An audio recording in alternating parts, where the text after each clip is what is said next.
Hey everyone, Deadpool here from MIB Tactical Paintball Team, here with a new video for you guys about the history of paintball. Now for this, I have my good friend Cypher helping me out on, and without further ado, Cypher here. So today we're going to be talking about the history of paintball, all the way from the 18th century to 1995 when it debuted on ESPN.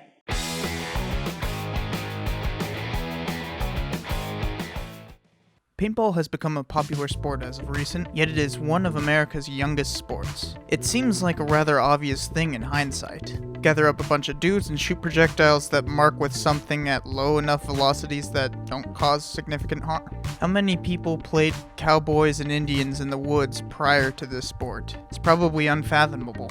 Paintball really started in the 1980s, but the technology for it has been around for centuries. There are physical remains of air guns going back to the 16th century. By the late 18th century, they had become such effective weapons that there were parts of armies armed with them, because they could be fired so rapidly. The Girandoni rifle became particularly popular and was even carried during the Lewis and Clark expedition. The 51 caliber version of these would be perfectly capable of handling a modern paintball of the same size. Unfortunately, these air guns faded out of popularity, so children kept to their slingshots to throw pebbles at each other for fun. The BB gun became popular but was too dangerous to shoot at one another. Interestingly enough, airsoft would become popular after paintball. Before paintball could be a sport, or even a game, it had to come into being. Hardly any sport is created with completely new materials. They always evolve from materials that are already in use. Paintball is no exception. In the late 1960s, the Forestry Service had been using paint hoses to shoot long blasts of liquid paint to mark trees. This was highly ineffective, especially when dealing with large swaths of land and harsh terrain. Because of a new program of wildfire fighting, where the Forestry Service would intentionally burn trees, otherwise known as fighting fire with fire, they needed a more effective means of marking trees.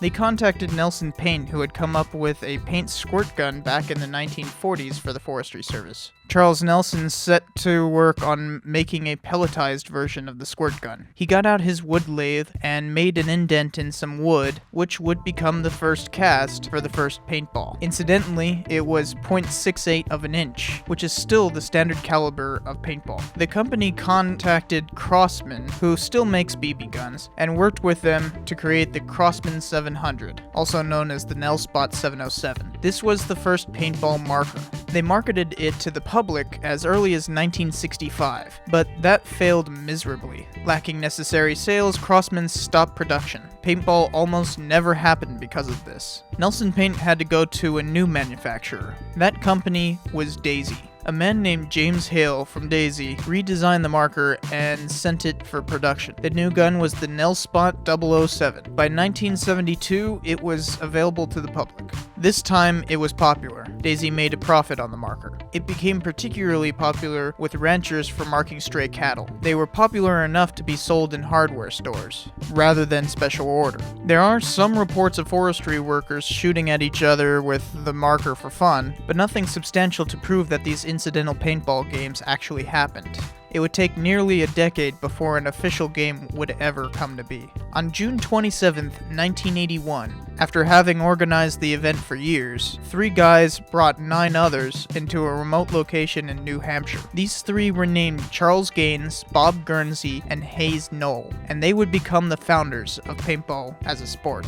After an exciting rendition of Capture the Flag, Guernsey instantly saw the value in the game. He wasted no time in organizing another event, and in 1982, he opened the first paintball field in New Hampshire. He called his invention the National Survival Game, or NSG for short. For a while in there, all of the fields in America opened under the NSG franchise name. It all was a very small operation at first, but grew rapidly. Playing was even more expensive then than it is now, but the public that found this strange new game grew to like it. By the next year, there were small championships being held, and companies other than Nelspot/Daisy began to manufacture their own markers, such as Sheridan and Guernsey's own Splatmaster. It is hard to find a sport in the annals of history that ever grew as fast as paintball did. People continuously improved their markers and companies began to develop. Crossman even joined back into the picture. An interesting addition came with Tippmann in 1986. Before that point, they had been a toy machine gun manufacturer, specializing in .22 caliber firing renditions of full-sized machine guns. With the signing of the Firearm Owners Protection Act, they could not market those guns to civilians, and so lost their business.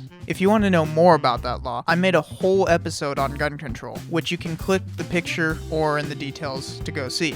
Instead of packing up shop, they joined paintball. As Tippmann's first order of business, they became the innovators of many changes to the sport, luckily deciding not to patent their work in the process so that all companies could use their inventions. The NSG was at the head of it all too, still led by Guernsey. In 1988, the IPPA, or International Paintballer Player Association, was formed. They became the lobbying head for paintball as a sport and standardized the rules. Also that year, speedball came to be, which quickly became one of the most dominant forms of paintball. 2 years later, the IPPA organized the first modern paintball championship with safety regulations and broad marker and paint acceptance. Everything was in place for the sport to become accepted as a legitimate one. The sport seemed to be going well, especially when military units started ordering markers for training purposes in the early 90s. But there was trouble in the water. NSG was faltering as a company. They started having to compete with other organizations and were unwilling to innovate to compete. The Splatmaster hadn't changed since 1985, and NSG games were still being played the same as they had been in 1981. Sharks were biting and NSG fell apart. This hurt paintball in the short term, but a new organizer quickly seized the reins.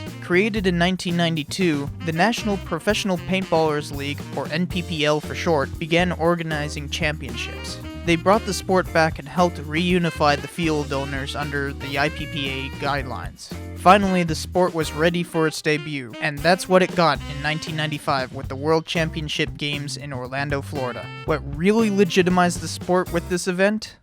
The entire championship was televised on ESPN. Essentially, paintball has changed very little since then. The markers have continued to improve, and the sport is as popular as it was following that Orlando championship. But the game itself, essentially the same. Paintball started very humbly, from being a simple tool being ordered by the National Forestry Service in the 60s, to the first little game amongst friends in 1981, all the way to a fully televised World Championship 14 years later. It has grown to what we know today. Just goes to show you, that silly game you make up in your backyard could become a national sport given the right circumstances. So thanks for watching.